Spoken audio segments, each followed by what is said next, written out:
n'importe quoi duñu transgresser les règles. mais nag am na loo xam ne si. sunu droit kenn duñu ko non kenn du ko violer quoi. kenn mënu ko violer. voilà kenn mënu ko violer même étant en prison nga nekk mettre ñu au ñuuf. avec des portes barricadées. def ci ay lii non mënoo ñu tere. le prisonnier a ses droits. après par la suite. avant même ñuy voter lii bi Aïssata Tall Sall moo génnaat ci télé wax ne y a 344 détenus yoo xam ne si libéré nañ leen. instant boobu nag si lañ boobu voté guñu loi d'amnistie parce que loi d'amnistie bi ñu ngi ko voté le 6 mars. si ma mémoire est bonne. le 6 mars si la ñu voté cette loi d'amnistie la mercredi 6 mars. léegi boobu noonu man si laa génn mais man si boppam mais damaa bëgg ñu nañ ñu àtte bu fekkee loi d'amnistie bu jugee dañuy àtte mais ñun qu'importe dañoo bëgg ku ñu àtte. Aïssata moom kenn du ko àtte moom nee na moom deful dara mooy moom de quoi elle a peur donc. xaw ma lu muy tiit ci conséquence. man mii nga xam si bu fekkee lii ne peut-être man maay delluwaat wala man la ñuy àtte gi mais nañ ma àtte man bëgg naa. mais c'est aussi simple que ça. C'est important, on va essayer d'avancer avec Abdoulaye Mbow. Jeu de mots laa koy tuddee rapporté abrogé ça a suscité un débat quand même ci juristes yi alors sur cette question concernant la loi d'amnistie. Ce n'est que de la rhétorique. Ok. C'est le déplacement d'un champ sémantique à un autre champ sémantique. C'est aussi simple que ça. Ok. Voilà, il y a rien d'autre. Ay abrogation partielle, abrogation totale, tu sais. Ce qui intéresse les Sénégalais mooy ñi faatu ñan ñoo leen faat. Aussi simple.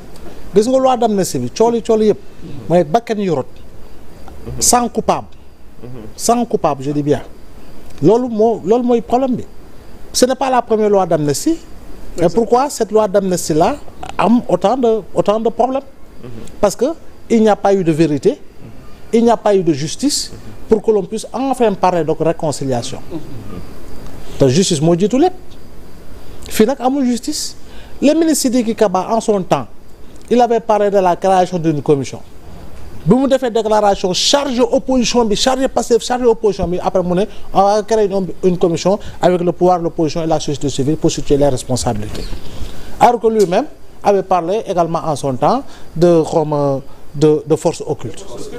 Il l'avait accusé. L'ancien ministre de la justice il parlait de lutteur. Maître Malick Sall. Asta Sall elle parlait de forces occultes. dem nañu ba Union européenne parlement de l'Union européenne chargé di wax ay force ak ay n'importe quoi. pour mu mën leen a may droit. pour mën a tirer sur la. Voilà on a évoqué ici borom altine yi xam nga borom altine yi. borom altine yi. dégg naa métaphore bi. borom altine yi moo fi doon bind. parce que dafa guddi xëy na maas dina wax turam. te dugg nañ altine. dafa guddi. borom altine yi moo fi waxoon ne am na ay rebelle yu bokk mouvement des forces démocratiques la Casamance yaa nga xam na ki may wax. su ma nee borom altine yi léegi. ñu doon jógee ba Casamance ñëw Dakar manifester déstabiliser. ma ne boobu kon amuñu gendarmerie amuñu police. comment des forces yu bokk mouvement MFDC jóge ci Macky bi génn foofu ñëw Dakar au vu aussi de tout le monde wala bokk sans kenn yëg ko ñu ñëw bokk ci manifestants yi tojaara rajaxe jëlaat oto dem ñibbi Casamance. ñoom ñu ne ñu ngi leen di filé depuis bu ñuy traversé Gambie bi di ñëw ñu ngi leen di filé jàppoo leen ba ñëw Dakar buy jënd xar nga koy jàpp. waaw te li nga koy filé ci yoon bi yëpp yaa ngi ko topp di ko topp rek bàyyi ko ba pare insister nga fekk ko ci dara. bu yoroon ay bombes explosives. voilà c'est problématique. yaa Moussa c'est problématique. Tout à fait. wax nañu fi dem nañu fi ba wax ay forces yoo xam ne c'est di ko def link avec des organisations terroristes.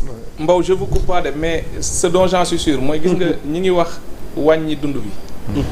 ñi ngi wax gën a yombal condition de vie yi gën ko ñoŋal. mais dund bi bu ñu ko wàññoon ba mu gratuit. am na ñoo xam ne bu ñu tiimee bool bi duñ ko lekk.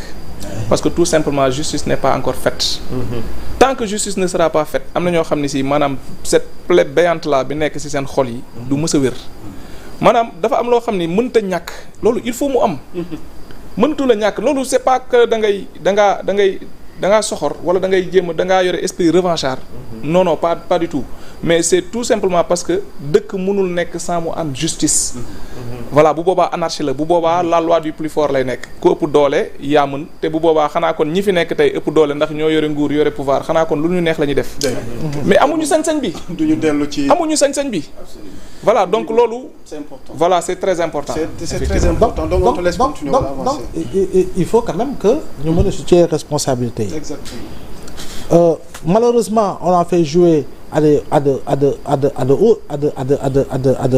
de hauts gradés de la police ay officiers yu mag yu ñu respecté ñu xam ne ñun journalistes yi surtout parce que lu bari dañuy liggéey ak ñoom dans le cadre de la communication et tout ça mais ñu pousse leen ñu def conférence de presse le lendemain tout avait été déconstruit par la publication des véritables vidéos parce que sénégalais yoo nekkoon seen terrasse di filmer seen balcon di filmer il y a eu des témoins oculaires yoo xam ne dañoo teg bët gis et je pense que loolu baax na ñu mën ko leeral pour mën a situer les responsabilités ñaari takk-der yi Didier Badji Fulbert Sambou kan moo leen faat mais xamuñu ko on ne peut pas être dans un pays où véritablement 2 militaires disparaissent ou meurent comme ça sans que l'on puisse au moins mën a déceler dara situer dara mosoo si dégg dara Mancabou on nous avait parlé de l'existence d'une vidéo de 9 minutes est-ce que c'est vrai est-ce que ce n'est pas vrai je crois bien qu'aujourd'hui les nouvelles autorités auront les moyens également de vérifier tout cela gis nga rappeur bi nga xam ne ñaari tali xaw ma bopp lañ ko jàppee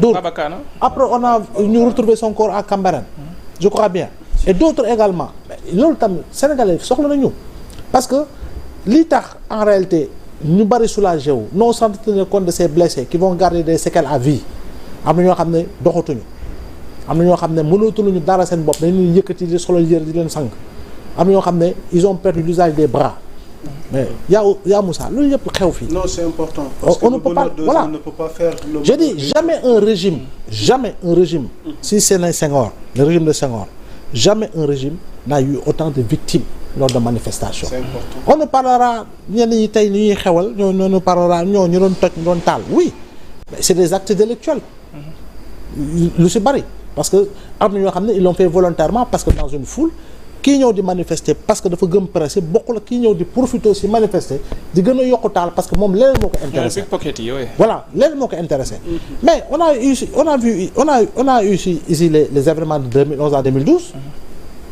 avec véritablement violence yu doy waar léegi xanaa ñooñu doon manifester di taal këru jàmbur di taal Senelec yi di taal SD yi ak Sénégalais bi doon manifester diggante 2021 ak 2024 dafa am une différence il y a une différence je pose la question est-ce qu'il y a une différence par rapport à ces Sénégalais qui manifestaient en 93 Je ne pense pas. ou en 88 avec les voitures piégées ici hein encore une fois L'histoire est têtue. voilà est-ce qu'il y a une différence par rapport à ces Sénégalais qui manifestaient pour leurs droits par rapport véritablement à une démocratie boo xam ne elle était confisquée par Senghor en 63 à telle enseigne qu'on avait eu plus de 100 morts sur les allées du centenaire. Je dis encore une fois manifestation da ngay catégoriser il y a une approche psychologique de la foule kii nga xam ne dafa ñëw parce que principe la gëm moom ndëkkam moo ko jiital démocratie moo ko soxal bokkul ak keneen ki nga xam ne moom ñëw buruxlu moo ko ci intéressé ak ki nga xam ne dafay ñëw yokk masse Trump pour voir en réalité où se situer ak ki nga xam ne fa ñëw pour gën a yokku yëngu-yëngu parce que moom oto jàmbur la sa nekk ci biir oto bi moo ko intéressé la nekk biir kër yar nga moo ko intéressé naka lu koy dévaliser mais il va profiter justement de cet instant parce que la foule par nature elle est folle elle est bête elle est irréfléchie donc loolu yëpp il faut ñu ko ci bàyyi xel léegi nag kan moo ragal à ce que l'on revienne sur la loi d'amnistie parce que yow mi voté ko tey jii ni waratoo si ragal dara bu dee tu n'as rien à te reprocher tu diras oui da ngeen ko bëgg a dingi loi moo ko tegoon loi moo koy dingi bu dee da ngeen ko bëgg dingi leen ko comme ça nous permettra au moins de pouvoir situer les responsabilités. C'est important. waaye nag ñu ne dañ koy dingi rek saa yi gars yi wuti tamak sabar ça pose problème. Et pourtant ça ne doit pas poser problème alors Mass Mboup balaa ñuy tëj chapitre bi am na tomb bu am solo ci wàllu indemnisation bi parce que mel na ni yëkkati na coow donc on a parlé de 5 milliards déjà récemment nii am na coowal 108 millions boo xamante ne tam mi ngi defaree chronique bi sur cette question là parce que am na ñu jàpp ni bu ñu demee pour indemniser rek ñu yàqule dañoo bëri donc ñooñu ñu identifier sur quelle base liñ leen jox te du ñoom kese ba sax gis ngeen fan yi ñu mel ni borom station yi ak yenn bërëb liggéeykaay yàqule woon ci mbir ñoom itamit jàpp na ni ñoom it dañ leen a war a jox ci ndàmpaay bi mbir moomu noonu yow ban jàngat nga ci am. waaw man nag wàllum indemnisation bi daal bi ma ko yégee xëy na ci ñeenti fan yi laa ko gis ci groupe yi gis groupe yu bëri message lool ba alerté ma ne lii nag naa dem xool lan moo waral prolifération message yi parce que daawul demee nii message daan nga jot ay quelques messages par jour mais nga jot en un si peu de temps